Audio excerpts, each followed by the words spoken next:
Shalom a todos. En el video de hoy continuaremos con nuestra serie sobre los sefaradim del Imperio Otomano, una serie que llevamos ya por varios meses y que está llegando a su fin.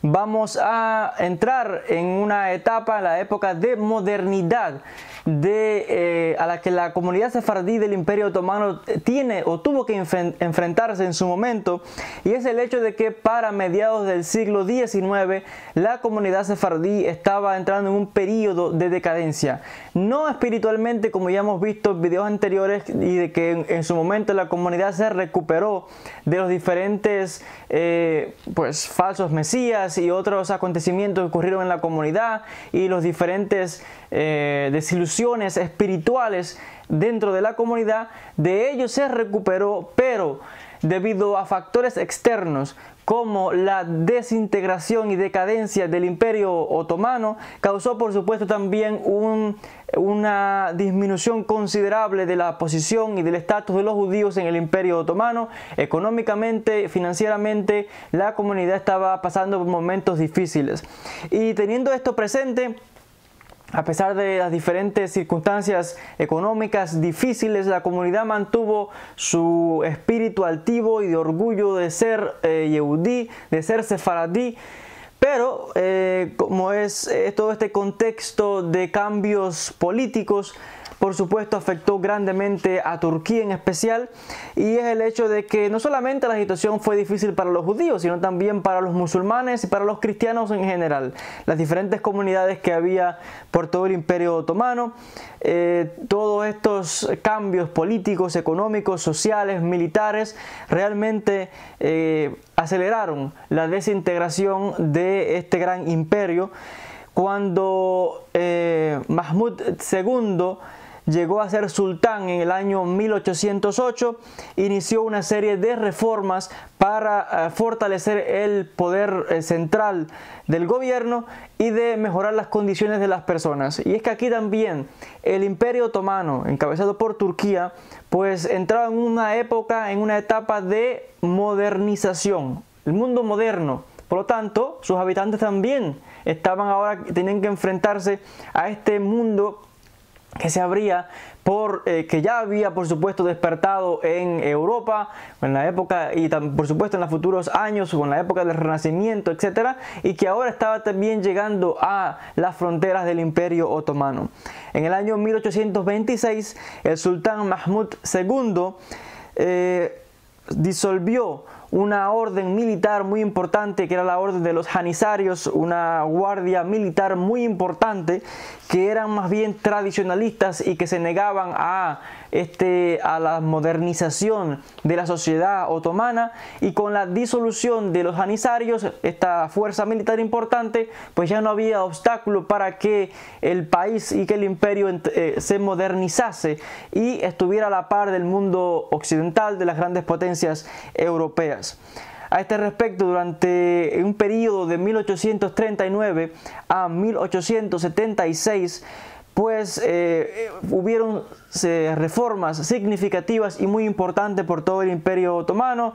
El poder central del gobierno fue revitalizado, también militarmente hubo cambios importantes. El imperio se dedicó, y el sultán que estaba detrás de estas reformas principales, se dedicaron a mejorar las carreteras del país, las comunicaciones, también los servicios médicos, escuelas, agricultura, y también por supuesto la situación económica de los habitantes del Imperio Otomano. En el año 1840, por los años 1840 y tantos, por todas estas fechas, comenzaron a entonces surgir o entrar en vigor reformas de tipo legales que iban a introducir pues la garantía de igualdad para los no musulmanes, porque hay que recordar que en esta sociedad del Imperio Otomano los no musulmanes no tenían los mismos derechos que la sociedad musulmana. Eran ciudadanos, sí, tenían que pagar impuestos, etcétera, pero tenían ciertas limitaciones. Dígase, los judíos y cristianos no podían ocupar ciertos cargos políticos, etcétera. Por lo tanto, el sultán ahora comienza a una serie de reformas para crear y garantizar la igualdad de los no musulmanes que eran ciudadanos del imperio, porque las esperanzas del sultán estaban ahora que en vez de mantener estas diferentes comunidades separadas y aisladas, cada una quizás gobernándose, consiguiendo sus propias leyes, el sultán estaba creando una conciencia nacional, una ideología de unidad, de una sola nación, de un solo pueblo, una sola comunidad de turcos que estuvieran, más bien fuesen leales al gobierno. Y esta serie de reformas, pues tenían como objetivo esto que acabo de mencionar, y en el año 1856 se decretó que los ciudadanos no musulmanes pues tendrían ahora los mismos derechos que los musulmanes, y que como cualquier ciudadano todo tendría ahora sus derechos igualitarios para todo el mundo. Y esto por supuesto incluía a los judíos, y realmente estas reformas no fueron muy bien recibidas por la mayoría de los musulmanes del Imperio Otomano. Y voy a citar directamente el comentario de un oficial del gobierno en esta época, el señor Cevdet Pasha, que describió la situación de cómo reaccionaron las personas ante estas reformas. Literalmente, el texto que este señor comentó dice lo siguiente. Dice: de acuerdo con estos nuevos decretos, los musulmanes y los no musulmanes se decidieron que fuesen iguales ciudadanos con todos los derechos, y que esto causó un efecto adverso en la mayoría de los musulmanes. Muchos musulmanes comenzaron a quejarse y a decir que ahora habían perdido su libertad nacional y sus derechos, que sus ancestros habían luchado mucho por aquella tierra, para que ahora le dieran también los mismos derechos a los que no eran musulmanes. Algunos se empezaron a quejar y a decir que era un día de lamento y de llorar, días de duelo. Y interesantemente, o de forma interesante, los cristianos comenzaron ahora a quejarse de que cómo podía ser posible. Los cristianos griegos comenzaron a quejarse y decir cómo puede ser posible que ellos ahora llegaran a ser igual que los judíos, tener el mismo estatus. Y realmente hubieron diferentes protestas y quejas por los diferentes miembros de la población. Y también en el caso de los musulmanes comenzaron a decir de que ahora los barrios comenzarían a mezclarse y no serían ya, por ejemplo, como era antes. Habían barrios de judíos, barrios solo donde vivían los musulmanes y otros barrios donde vivían los cristianos. Y entonces la gente empezó a quejarse de que ahora pues se iban a expandir y todo el mundo se iba a mezclar unos con el otro. Y bueno, es de entender también de que cuando entran en estas reformas para una sociedad que está saliendo de, como se dice, casi que de la época medieval, ya, y entra en estas nuevas reformas, es un cambio total. Y es de entender también todo este tipo de quejas. Me imagino que los judíos también tendrían sus quejas, aunque por supuesto esto les beneficiaba más a los judíos, porque al tener ahora la oportunidad de ser ciudadanos iguales que los demás, con los mismos derechos, me imagino que por supuesto ustedes estarían contentos. Y los que ahora estaban todo el tiempo en poder y les daban la oportunidad a otras personas, pues se veían amenazadas su posición, porque ahora dirían, bueno, pues tengo un competidor ahora que me va a quitar el puesto quizás. No sé, las personas tendrían muchas ideas, muchas cosas irían por sus cabezas. En el año 1869 también se entró en vigor una nueva ley de ciudadanía, donde, como ya mencioné, pues se volvía a ratificar los derechos absolutos para todos los que estaban al servicio del sultán, o sea, todos los ciudadanos del Imperio Otomano, pues tendrían ahora los mismos derechos igual que los musulmanes. O sea, los no musulmanes tendrían ahora los mismos derechos. Entonces, esta ley que en el año 1866 pues se agregaron nuevos artículos quizás para fortalecer estas decisiones, y en el año 1876 la Constitución pues su objetivo principal era para evitar divisiones en la sociedad otomana y crear una sociedad más unida, una sociedad que se dedicara, las personas tuvieran lealtad absoluta al gobierno central. Y es interesante que, como ya mencioné, esto favoreció a los judíos porque les dio la oportunidad a los judíos de ocupar cargos políticos y que fueran incluso elegidos como miembros del parlamento. muy importante que mencionar. Ahora, es cierto que en diferentes momentos hubieron judíos que sirvieron en las cortes del sultán, igual que en su momento hubieron judíos que sirvieron en las cortes de los reyes en España o en Francia, Inglaterra, etc. Pero estos son casos aislados y raros. Las leyes fundamentales prohibían que los judíos ocupasen este tipo de cargo, dígase en la sociedad islámica o en la sociedad cristiana, porque sencillamente no tenían los mismos derechos, y esto es lo que el sultán Mehmed II estaba evitando. Estaba creando una sociedad donde todo el mundo tuviese los mismos derechos y que, como ya vimos, le dio la oportunidad a los judíos de ocupar puestos políticos, incluso de formar parte del parlamento del Imperio Otomano, del gobierno otomano en este caso. Ahora, la situación no era tampoco sencilla, porque como ya mencioné, pues el Imperio Otomano, a pesar de que comenzaba a dar este tipo de derechos y libertades a los no musulmanes, pues entraba en una época de modernización, pero también de desintegración. El poderío militar y de gran colonia del Imperio Otomano estaba llegando a su fin, y vamos a tener de que el imperio se estaba literalmente dividiendo en pedazos. El Imperio Otomano era un imperio que dominaba inmensos, grandes territorios, y que gran parte del Medio Oriente, y que en su momento, para estas fechas, se empieza a desbaratar en pedazos. En Serbia, que era parte del imperio, obtiene la autonomía, la independencia en el año 1830 y una independencia absoluta en el año 1878. Grecia, que también estaba bajo los otomanos, pues obtuvo soberanía en el año 1832. Rumania llegó a ser independiente en el año 1878. Montenegro, Bulgaria y Albania también llegaron a ser independientes para el siglo XX. Entonces vamos a tener que otros territorios otomanos como Chipre, Egipto, Bosnia, Herzegovina, Algeria, Tunisia, también pues obtuvieron independencia de los otomanos, pero llegaron a estar bajo otras potencias europeas, que entonces, de estar bajo los otomanos, pasaron a estar bajo el control de otras potencias de Europa. Italia tomó control de ciertas islas que también pertenecían al Imperio Otomano, y también tomó control de Libia luego de una guerra con Turquía en el año 1911.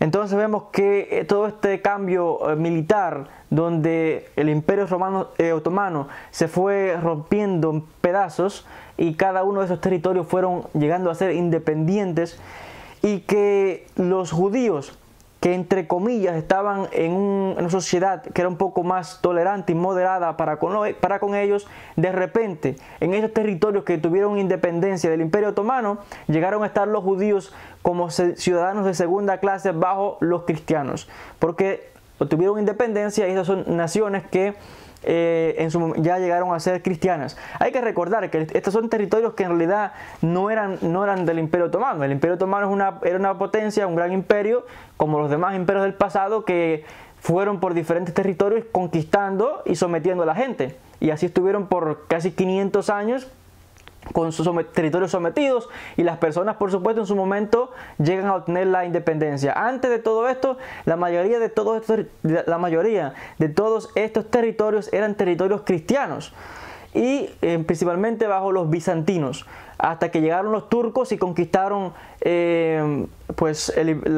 Constantinopla, la capital del Imperio Bizantino, que hoy es Estambul, Turquía. O sea, los turcos no son naturales de Turquía, sino que son invasores que llegan a tomar control, y pues se quedaron hasta ahí, hasta hoy, y pues nada, ya son un país pues ya reconocido, normal, y todo el mundo pues se considera pues muy identificado con su cultura. Pero hay que mencionar que en el pasado esto era parte del Imperio Romano, y que luego formó parte del Imperio Bizantino, que fue la continuación del Imperio Otomano. Entonces estos eran territorios cristianos conquistados por los musulmanes, y que ahora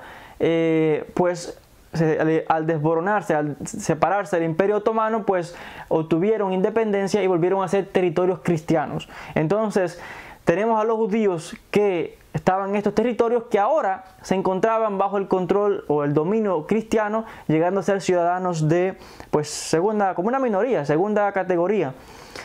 Entonces va a haber pues toda una revolución, muchísimos cambios que van a ocurrir por todo el imperio y todas estas reformas que incluso dentro de la comunidad judía va a haber cambios importantes. Y aquí hay que mencionar un factor muy importante que son estos vientos de cambio que van a transcurrir, y es que el sultán en su momento nombra o crea la oficina del rabino jefe, rabino llamado el Hajam Bakshi, o Bashi también se le llama, donde se nombraba a un rabino como el líder o el jefe de toda la comunidad judía, de los judíos de Estambul, la capital. En el año 1835 o hasta el año 1835 los judíos no habían tenido oficialmente tal, habían sido reconocidos como tal con un cargo de rabino jefe, y fue nombrado para este primer puesto el rabino Abraham Leví, que fue el que por primera vez ocupó esta posición, reconocido oficialmente por el imperio, por los otomanos, por el gobierno otomano. Hay que mencionar que en el principio muchos judíos se negaron a esta intromisión del gobierno, al crear este cargo político, esta oficina. Pues muchos judíos se negaron a esto, pero con el tiempo la comunidad aceptó, incluso muchos rabinos importantes y de gran prestigio llegaron a ocupar esta posición de Hajam Bakshi, y que realmente pues tuvo el apoyo de los miembros de la comunidad judía.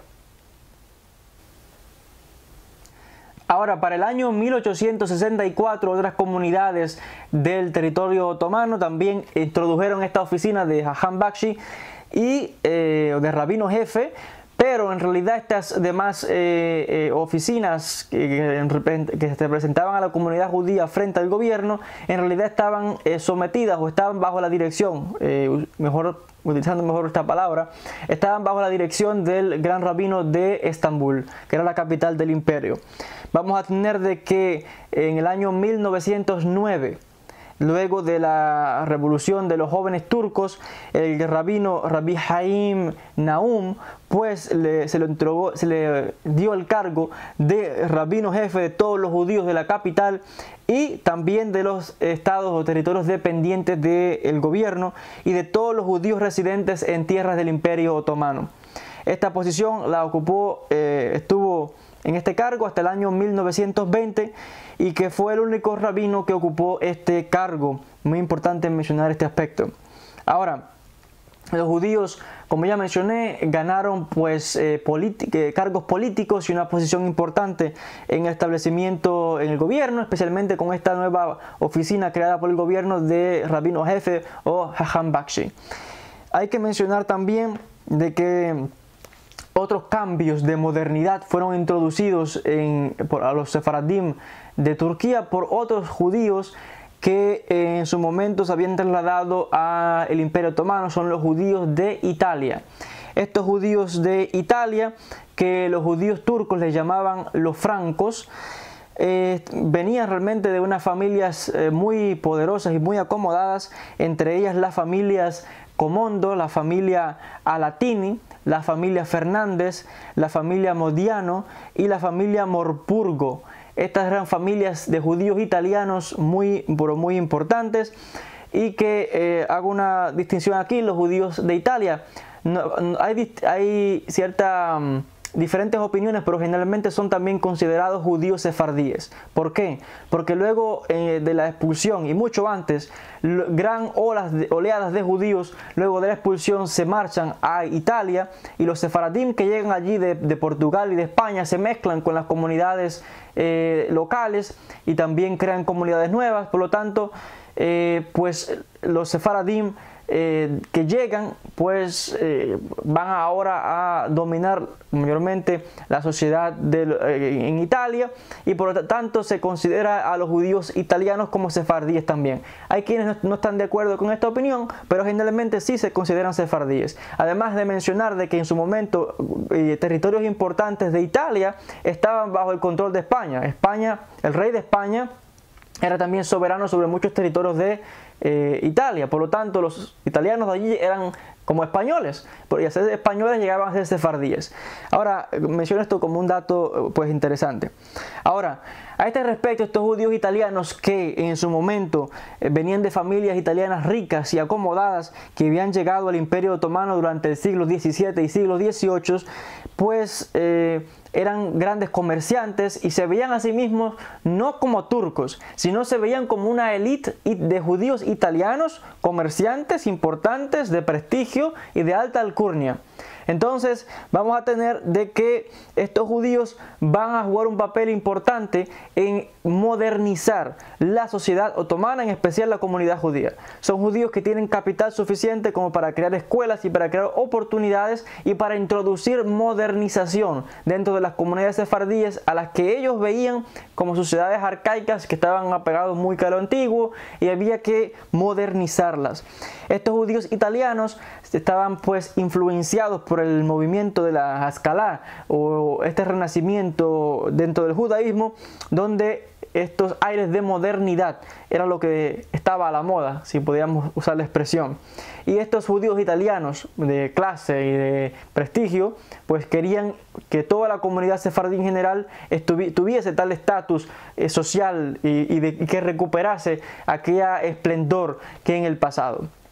Ahora, hay diferentes documentos que corroboran todo lo que estoy mencionando, diferentes cartas de los judíos de Salónica, judíos francos, como le llamaban los sefardíes, a ellos del año 1853, donde escriben la importancia. Ellos se veían como personas que estaban destinados a rescatar a la comunidad sefardí y restaurar el esplendor, porque según ellos los sefardíes estaban como que sometidos a el dominio de otras religiones y según ellos pues los sefardíes tenían que ayudar a sus hermanos a recuperar el esplendor económico, comercial que en un pasado habían gozado los sefaradim.